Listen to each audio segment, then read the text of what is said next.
Hi, Pino. Jackie Gutierrez with Women Kickballs. Not to sound like a stalker, but I've seen your family at games, and they just seem so excited. And so when you think about just your support system, how would you describe just how your family, your friends have really shaped you into the person and player that you are today? Yeah, the friends and family are like just glorified super fans with like all access passes, basically. They're the same as all the other super fans. They just can have access to us. I mean, I think that obviously about my family, but just everyone's family here. We always, travel so well, as a sort of supporters group in the U.S., but like our family in general, our families and friends in general always travel really well. Makes it feel like home. It's something that all of us have had our entire lives. It seems like every player, has that really strong support system around them. I know I do. I got a bunch of people here this time and more people coming, hopefully, as the tournament progresses. And it's just nice. I think it takes you like out of the moment a little bit as well. And just get your mind off of things a little bit. It's nice to have that little bit of break and that little bit of, peace of home and that kind of comfort. And then obviously, they're going to like rock hard for you when the game comes. Let's go Kevin, then Steve, then Lakin, then JT. Hey, And Megan, Jeff. Kevin Baxter, Late Times. You announced your retirement. I'm sure you remember that. And so I'm wondering, we're all struggling to try to decide what your legacy is. What do you think your legacy will be? That's why you have a job. Well, I'm not going to do your job for you. I don't know. I mean, I think, yeah, I guess that's what other people want to write about it. I mean, I think for myself, I've always tried to play the game the right way and to go about things the right way. I've always tried to use whatever platform we have, and this platform obviously was built long before I got here, and we just continued to add to it to, grow the game, to make the world a better place, to use our voices to, advocate for more. I think being a women's professional athlete, we sort of know what the injustices are, at least that we have felt. And so I think it makes it easy for us to then be an ally in other ways. I think that's like the real legacy. I think the most important legacy of this team, at least. And then, of course, we've been able to do something really special, which is couple that with being incredibly successful over a long period of time. So I don't know exactly what all of that means to everyone, but I think for me, I know that I will walk away with, from the game having gotten everything out of it that I possibly could and enjoyed every moment and celebrated and fought and kind of just laid it all out there. Steve Goff from the Washington Post. Mm-hmm. Megan, were you surprised you didn't get into the game the other day, given all the circumstances? And what's your general feel about what your contribution is going to be over the next, hopefully, couple of weeks? Well, I'm always shocked when I don't play, Steve, of course. No, I mean, I think all of us on the bench, it's like we think we should be on the field as much as the players on the field think that they should be on the field. Every player on the field that starts the game thinks that they should play 90 minutes, and every player who doesn't, who's a sub, thinks that they should be on at some point. That's, not our job to do that. We're always ready, and we always want to stay ready. We know at some point during this tournament, obviously, the bench will be huge. That's a huge asset of ours. A huge reason why we've been so successful with this group, but obviously, historically, winning championships in our past. So I think for me, the conversations that I've had with Lacko just in general, when the time is right and, the situation in the game is ready, that I'll be ready. I think I could have helped, but I think Lynn could have helped, and I think Trinity was helping, and I think Soph was helping, and we had chances, and, it was right there for us. I don't think that, it was like, oh, the players on the field didn't do their job. I think that they were giving everything and still creating chances up to the very end and just wasn't able to get that last goal. But, for us, it's on to Portugal and have a chance to still go top the group and get into the best part of the tournament. Lakin. Lakin Lippman, Fox Sports. Hi, Megan. There was so much talk leading up to this tournament about how your role was changing and what that was going to look like. Now that you're in it, what has that looked like? Has it been what you expected? Why or why not? Yeah, I think it's been pretty much what I've been expecting. I think, for Kelly, I think it's a lot the same. We have even some players like, Lynn or Christy who haven't necessarily been at a World Cup before. We just have such experience on the bench and such a calm. And I think that's our job. That's our job to, use everything that I've seen over the last however many years, go in the locker room at halftime, be like, this is what we see, try to make adjustments, try to, give that energy from the bench. And then I think just, bringing that experience, whether that's knowing that, on the day after the game, the subs always train. Like, it's hard, but that's also our only chance to really train. So it's like, hey, you guys, like, let's have fun. Let's, you cry in your shower or you cry with your friends in the sauna, and then you come out to training and you bust ass and you have fun and you make the best of it. Ultimately, we're like at the World Cup. This is where everybody wants to be, whether you're, playing 90 minutes or whether you're a game changer or whatever. So I think it's a lot similar to what I thought it would be, bringing all the experience that I can and all the experience that I have, and, ultimately being ready whenever my number's called up.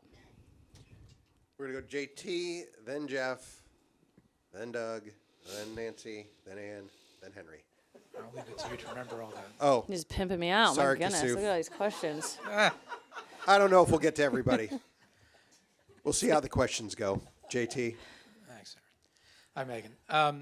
Does this moment feel like 2015 at all, where the first two games of that tournament were not quite up to what you guys had hoped they would be? And if so, what are your memories of that, and what do you tell the younger folks about what this situation going into now, where I dare say you have to run up the score, pardon the words, on Portugal a bit?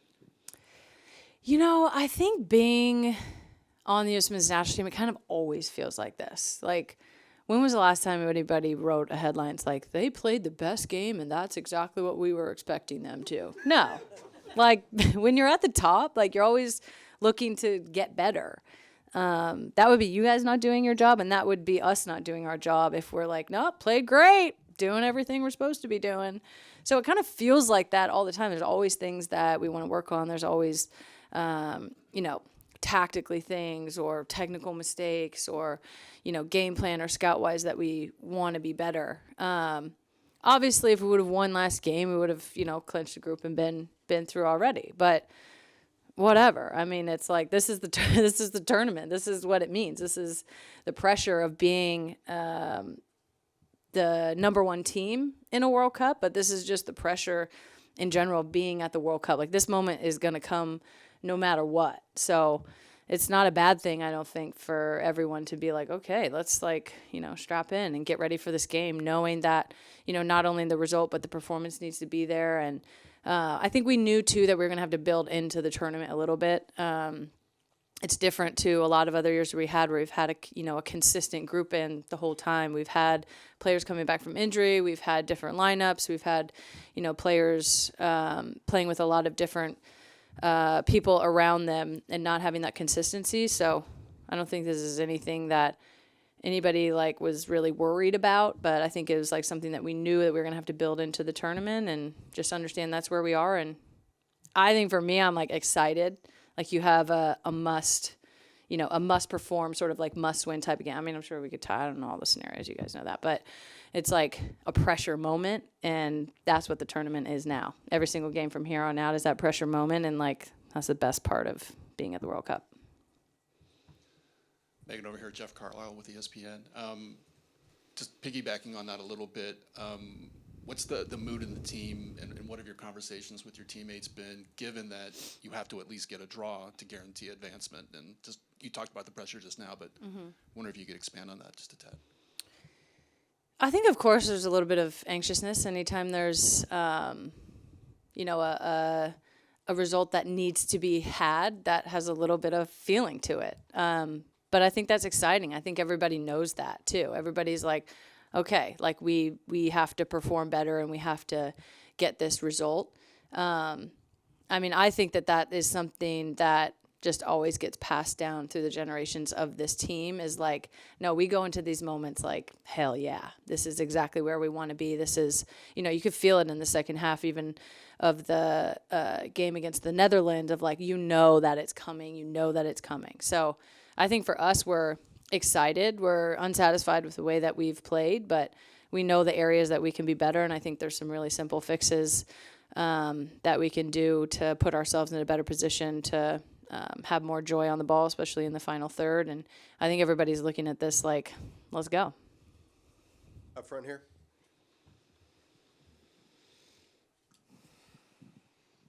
Nancy Armour, USA Today Sports.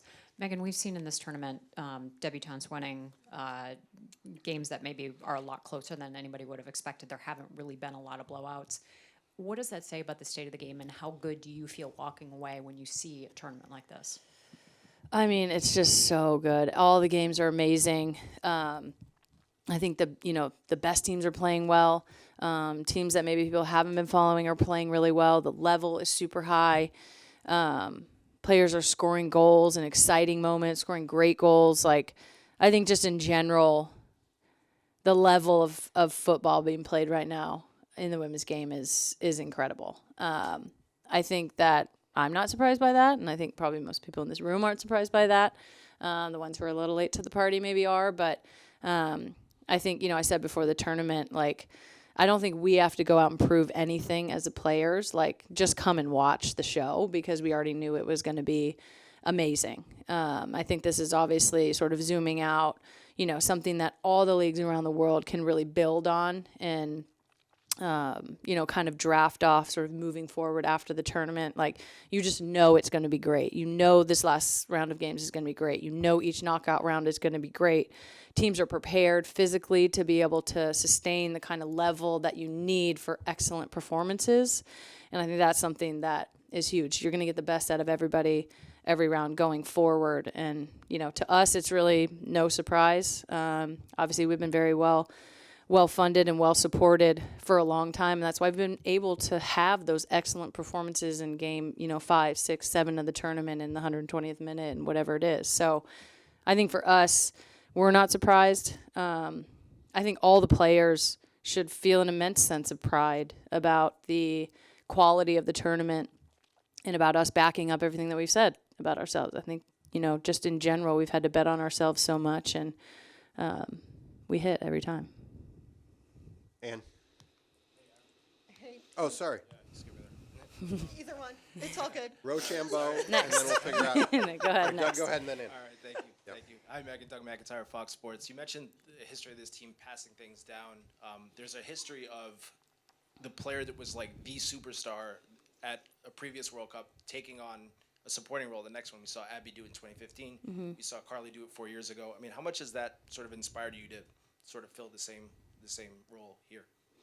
Yeah, definitely. I mean, I think for me, and I think for those players too, it's like you can still play at an extremely high level. You can still keep a really high standard. You still have a lot to offer both on the field and off the field. And maybe you're not going to be a starter or, playing 90 minutes or playing the bulk of the games. But, sometimes the bench players, that's not what you need. You need the 20 minutes in 2 games that wins the team the tournament or wins the team a game and gets to the next round. So I think for me, those two have been, an amazing example of being able to transition in that role and wanting to do that and being willing to do that while also not just being like, oh, yeah, you guys, like, go ahead. Like, still every day in training, I'm like, I'm going to try to bust your ass, and that makes them better. That makes me better. That makes the whole team better. So I think it's been really rewarding. And I think ultimately, like, sometimes I think this gets lost, but I get to play in another World Cup.